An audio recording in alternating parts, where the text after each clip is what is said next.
आंदोलन साहेब हे आमचं चालू आहे। 18 दिवसापासून आंदोलन चालू आहे। कंपनीला रीतसर 14 दिवसाची संपाची नोटीस दिलेली होती, कारण हा संप नसून हा काम बंद आंदोलन आहे आणि काम बंद आंदोलनामध्ये कुठली मागणी नसल्या कारणाने हा संप होत नाही।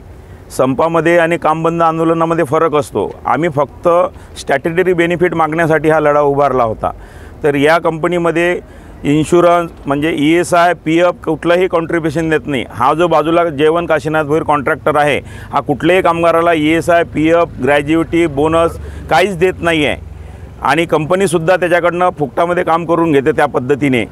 आणि या कुठल्याही कंपनीकडे सुद्धा रजिस्ट्रेशन सर्टिफिकेट नाही आहे, कुठल्या कॉन्ट्रॅक्टरकडे परवाना नाही आहे। हे विना परवान्याच्या आतमध्ये माणसं नेतात, नाक्यावरची माणसं आणतात आणि त्यांच्याकडनं काम करून घेतात। मुख्य उत्पादनामध्ये कामगार कायद्याप्रमाणे मशीनवरती कॉन्ट्रॅक्टी कामगाराला काम करणे अलाउड नाही, पण जे मशीनवर काम करतात ते कंपनीचेच कामगार असतात।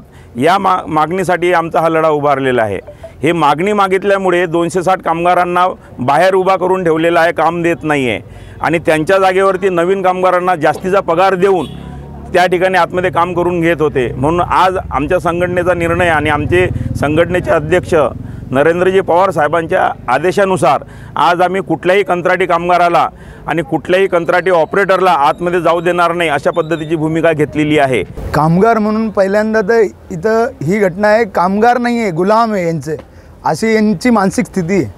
आणि हे कामाला बोलवतात, आम्हाला त्याचा पैसा आम्ही काम करतो त्यावेळेस ते पैसे देतात। यांचं असं आहे का तुम्ही कामाला येतात म्हणजे आमचे गुलाम आहेत। पहिल्यांदा तर यांचा हा विचार आहे, मानसिक विचार आहे त्यांचा। पण आमचं म्हणणं आहे आम्ही काम करतो, तुम्ही पैसे देता, आम्ही काम करतो त्यावेळेसच तुम्ही पैसे देता। आम्हाला पर्सनल म्हणजे असं आमचं आहे वैयक्तिक की कोणाला सुट्टी रजेवर जायचं असतं, हे UP बिहारचे माणसं, कोणाची आई वारली, कोणाचा बाप वारला, तर हे वर्षानं 11 महिने इथं काम करतात। त्यांना एक वर्षभरात एक 15 दिवसाची सुट्टी ही कंपनी देत नाही। ते म्हणतात तुमची आई वारली तर काय झालं, तुमची आई होती 80 वर्षाची। असा हा सागर चव्हाण नावाचा एक व्यक्ती आहे, GM आहे तो, इथं जनरल मॅनेजरवरती आहे। तो व्यक्ती म्हणतो का तुमची आई मेली 80 वर्षाची होती ना ती, असं आम्ही आंदोलन केलेलं नाही, ह्या लोकांनी आम्हाला मजबूर केलं आहे का तुम्ही आंदोलन करा। आणि आमचं काहीच असं पर्सनल म्हणणं नाही आहे, आम्ही फक्त म्हणतो आहे कायद्याचं पालन करा। कायद्याचं पालन काय, PF ESI द्या, मतलब ग्रॅज्युटी द्या, हे सगळं मतलब जे कायद्याच्या चौकटीत बसतं, आम्ही कायद्याच्या बाहेर काहीही यांना मागत नाही आहे। म्हणजे यांना राग कुठला आला, आम्ही यांच्या विरोधात एवढं मोठं आंदोलन उभं केलं, यांना ही संघटनाच नको। इथं हे कितीही पैसे द्यायला तयार आहेत, पोलिसांना पैसे, याला त्याला पैसे द्यायला तयार आहेत, कामगारांना पैसे द्यायला तयार आहेत। इथं आम्ही 330 रुपयांनी 8 तासाला काम केलं, आज इथं 600 रुपयांनी 8 तासाला काम करतायत माणसं। आमची बाहेरची नाक्यावरची माणसं येत आहेत, काम करत आहेत।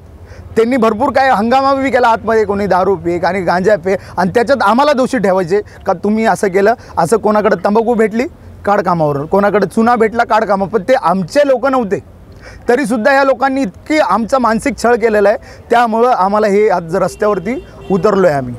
आता गेले आम्ही 5 वर्षापासून इथे काम करतो। अक्षरशः 260 मध्ये मी काम केलंय स्वतः। 3 वर्ष झाले, माझा पेमेंट नाही वाढला, काय नाही वाढवला, आणि असं एकदम गुलामीसारखं आमच्याकडनं काम करून घेतलं। म्हणजे आम्ही आमच्या हक्कासाठी कायद्यासाठी लढतो म्हणून आम्हाला तुम्ही बाहेर काढलं। त्या दिवशी लेटर दिलं चेन्नईला जा म्हणून, आज संध्याकाळी 5:30 वाजता लेटर दिलं, उद्या तुमची जॉईनिंग आहे, ट्रान्सफर लेटर। आम्ही कॉन्ट्रॅक्टमधनं काम करतो, आम्हाला तुम्ही ट्रान्सफर देऊन चेन्नईला पाठवता, प्लस आम्हाला तिथं जाऊन माहीत नाही काय नाही, उद्या 7 तारखेची जॉईनिंग, 6 तारखेला तुम्ही संध्याकाळी 5 वाजता लेटर देऊन आम्हाला सांगता की तिथं जा म्हणून। एक लेडीज कशी जाणार? हे आमचा अत्यंत छळ करतायत, म्हणजे ते सहन होत नाही आता आम्हाला। आम्ही कोर्टाकडे गेलो तर म्हणून आम्हाला गेटच्या बाहेर काढलं, अक्षरशः 260 लोकांना बाहेर काढलं, एका दिवसातच बाहेर काढून टाकलं यांनी। असा आमचा छळ चालू आहे। म्हणून की आम्ही सदर कंपनीमध्ये 10 ते 15 वर्ष काम करतोय ना, आम्हाला कुठल्या ESI PF SL PL काय भेटत नाही आणि आम्ही काय मागणी करायला गेलो। मला सांगा आंदोलनाची सुरुवात कधीपासून कुठून झाली? आंदोलनाची सुरुवात सर ही जानेवारीपासून झाली। तर मुख्य म्हणजे कोणाला पण कधी पण काढून देणे, कल से मत आओ, काम करण्याचा करो नाही तर निकल जाओ, असं दमदाटी करण्यात येते। कधी पण कोणाला पण हाकलून देतात, कधी एक सुट्टी झाली तरी काढून टाकतात। तर यांची वारंवार तक्रार देऊन पण काही झालं नाही, तर इथून आंदोलनाची सुरुवात झाली। आंदोलन आतमध्ये सुरू केलं, त्याच्यानंतर कंपनी प्रशासनानं तुम्हाला बाहेर काढलं आणि त्याच्यामुळे आंदोलन सुरू केलंय का, काय सांगा? आम्ही काम बंद आंदोलन केलं नाही, आम्हाला कंपनीने बाहेर काढलं, आम्ही काम करायला आता पण रेडी आहेत। की आम्हाला आतमध्ये घ्यावं काम करायला.